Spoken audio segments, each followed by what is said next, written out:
ဒါကျွန်တော် pocket 4လာပြီးတော့ testing လုပ်ကြည့်တာပေါ့နော်ဒီဘက်မှာတော့ pocket 3ရှိမယ်ဒီဘက်မှာတော့ pocket 4ပေါ့နော်ကျွန်တော်အရင်ဆုံး body design ကိုအရင်ဆုံး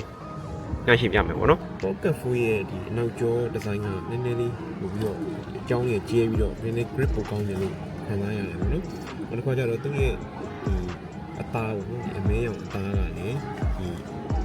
ငင်းကြီးတော့လည်းထွေထူးတော့မပေါ်ဘူးပေါ့နော် pocket 4ကတော့နည်းနည်းလေးပိုကျဲတယ်လို့ခံစားရတယ်နော်ဒီအသားပေါ့နော်ဒီ big quality အသားပေါ့ရောင်အားဖြင့်ကတော့ pocket 3ကတော့နည်းနည်းပိုမဲလို့ခံစားပြီးတော့ဒီ pocket 4ကကျတော့နည်းနည်းလေးမိဖို့ရောင်ဘက်ပူသွားတယ်နောက်တစ်ခုကွာသွားတာကဒီ screen လေးတဲ့ဒီ screen ပေါ့နော်ဒီ LCD screen ကဒီ pocket 3ကျွန်တော်အထင်ပေါ့နော် pocket 3ကနည်းနည်းလေးပိုပြီးတော့ရှည်ပြီးတော့ကြီးတယ်လို့ခံစားရတယ် pocket 3ရပါတော့ pocket 4နည်းနည်းလေးပိုသေးသွားနည်းနည်းလေးပါပဲမသိတာလေးပေါ့နော်မသိသွားလို့ခံစားရတယ်ကျန်တာတော့အတူတူပဲနောက်တစ်ခုကကြတော့နောက်တစ်ခုကွာတာကြတော့ဒီ pocket 3ရဲ့ဒီ wheel ပေါ့နော် control wheel ကနည်းနည်းလေးset up ဖြစ်ပြီးတော့ဒီကောင်း wheel ကကြတော့နည်းနည်းလေးဟိုကျွန်တော်တို့ဘာနဲ့သွားတူလဲဆိုတော့ဒီ PS2 တို့ PS3 တို့ရဲ့ဒီ game controller joystick လေးနဲ့တူတယ်ပေါ့နော် rubber အလုံးလေးပုံစံလေးပေါ့နော်ဘယ်ဟာပိုကောင်းလဲဆိုတော့ကျွန်တော်အမြင်ကတော့ pocket 3ဟာတော့နည်းနည်းလေးပိုကောင်းတယ်ပေါ့နော်ပိုပြီးတော့ထိရပိုကောင်းလို့ခံရတယ်ကောင်းကြနည်းနည်းလေး joystick ပုံစံသွားဆက်တယ်ပေါ့နော်အဲ့ဒါလေးကကွာသွားတယ်ဒီကောင်ကျတော့ဒါ custom key ပေါ့နော်ကိုကြိုက်တယ်လို့ကိုဖန်တီးလို့ရတယ်ပေါ့နော်ဒီကောင်ကတော့ zoom ပေါ့နော် zoom button zoom လေးဆွဲလို့ရတယ်နှစ်ဆပေါ့နော်ဒီကောင် zoom လေးပါဆွဲလို့ရတယ်ဆိုနော် okay အဲ့ဆိုရင်ကျွန်တော် quality လေး testing လုပ်ကြည့်တာပေါ့နော် okay မင်္ဂလာပါဒါကတော့ဒါ pocket 3နဲ့ pocket 4ပေါ့နော်ဒါကျွန်တော် testing လုပ်နေတာနှစ်ခုစလုံးကိုကျွန်တော် 4K 30 fps နဲ့ရိုက်နေတာပေါ့နော်ကျန်တာတော့မသိပြီမယ်ကျွန်တော်ရဲ့မြင်ကွင်းထဲမှာဒီ eyesight ကနေမြင်ရတဲ့မြင်ကွင်းကတော့ကျွန်တော်ရဲ့ pocket 3ကတော့ဒီဘက်က pocket 3ပေါ့နော် pocket 3ကတော့ပို့ပြီးတော့မိုက်နေရပေါ့ဗျာဒီကင်မရာထဲမှာတော့ပြင်မာတော့ကျွန်တော်တို့ဘယ်လို result ထွက်လာအောင်ပဲတော့မသိဘူးဆိုတော့အတန်ကိုလည်းကျွန်တော် testing လုပ်ပေးမယ်testing 1 2 3 testing 1 2 3ဒါကတော့ Osmo Pocket 3ရဲ့အတန်ဖြစ်ပါတယ် testing 1 2 3 testing 1 2 3ဒီကတော့ Osmo Pocket 4ရဲ့အတန်ဖြစ်ပါတယ်ဘီနာကအရင်တိတ်ဆိတ်ကြတာမဟုတ်ဘူးဘီနာနည်းနည်းတော့ဆူနေပေါ့နော် okay ကျွန်တော်တို့ testing လုပ်ကြည့်ရဖြစ်ပါတယ် Osmo Pocket 3ကတော့ကျွန်တော်တို့3 liter မိုက်တယ် Pocket 4ကရောဘယ်လိုနေလဲပြောကြည့်ပါအနေထားလေးတွေဒါပေမဲ့ကင်မရာထဲမှာကတော့ Pocket 3ရဲ့ quality ကပိုလန်းနေတယ်အဲ့ဒါကိုမြင်ရလိမ့်မယ်ဒါပေမဲ့ result ကဘယ်လိုဖြစ်မလဲပေါ့နော်ဒါ image result ကဘယ်လိုဖြစ်မလဲဆိုတော့ editing မှာကျွန်တော်ရှင်းပြတာပြီပဲမိုက်တယ်နော်ခုလုံးကတော့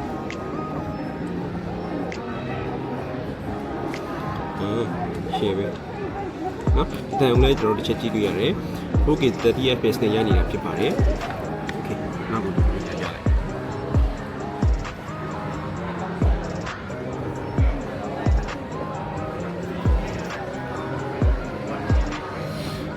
ရှင်းပဲကျွန်တော်ရဲ့အမြင်မှာကတော့ကျွန်တော်ရဲ့ဒီ hand feeling ကိုကျန်တဲ့အရာမှာကတော့ရမ်းကြီးတော့ထူထူပြီးတော့ကွာနေတာမျိုးတော့မရှိဘူးเนาะရမ်းကြီးကွာနေတာမျိုးမရှိဘူးသူတို့ရဲ့ကြော်ညာမှာတော့ဆာဆာ site ကွာတယ်လို့ပြောထားတယ်เนาะရမ်းကြီးကွာမနေဘူးပေါ့နော်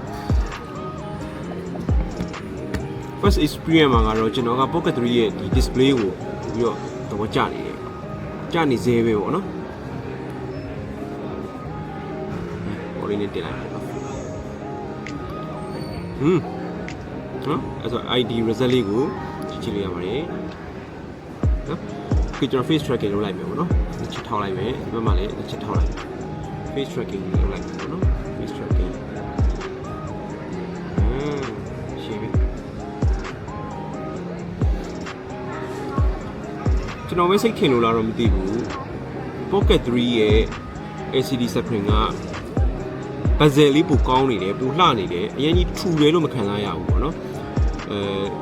ကျွန်တော်ထင်ရလဲဒီကောင်တွေကဒီ rotation error ပေါ့နော်ဒီ clock ဆိုဖြစ်နေတဲ့ error မျိုးပြန် fix လိုက်တာမျိုးလည်းဖြစ်နိုင်ပါတယ် okay ဒါပါပဲဆန်ဆာကတလက်မဆန်ဆာဖြစ်သွားတယ်ဆိုးဘူးပေါ့နော်မိုက်တယ်dynamic range ပိုကောင်းတယ်လို့ပြောတယ်ဒါတော့ result ထွက်လာမှာပဲသိရမယ်ကျွန်တော်ဒီမှာမှာမယ်ဆိုလို့ရှိရင်တော့ April 22လောက်ရနိုင်ပါလိမ့်မယ်testing ကလုပ်ကြည့်ရပါအတန်ကိုလည်းနားထောင်ကြည့်လို့ရတယ်နောက်ပြီးတော့မှစူနေနေရပဲကျွန်တော်အတန်ကိုတော့အကောင်ကြားရရတာပေါ့နော် Osmo Pocket 4 Creator Combo ဝယ်မယ်ဆိုလို့ရှိရင်တော့ DJI Mic 3ရမယ်ပေါ့နော်ကျွန်တော်တို့ Pocket 3 Creator ကိုမှာပါတဲ့ဒီ battery grid လေးတော့မပါတော့ဘူး။ Mic 3 DJI Mic 3ရမယ်ပေါ့နော် Mic 3တော်လေး Mic 2တော်လေးဆက်နန်းနေပြီဗျာ။နော်အဲ့တခုရှိတယ်။ Osmo Pocket 3ရှိတာတယ်။ upgrade လုပ်ချင်တယ်ဆိုလို့ရှိရင်တော့ Pocket 4ကိုမဝယ်သင့်ပါဘူး။ အကယ်ကိုက Pocket 3ဝယ်ဖို့စဉ်းစားနေတယ်ဆိုလို့ရှိရင်ကိုမှလည်းဘာမှမရှိဘူးဆိုလို့ရှိရင်တော့ Pocket 4ကိုတော့ဝယ်သင့်တယ်။ကျွန်တော်အထင်ကတော့ Pocket 4မှာတော့ဒါ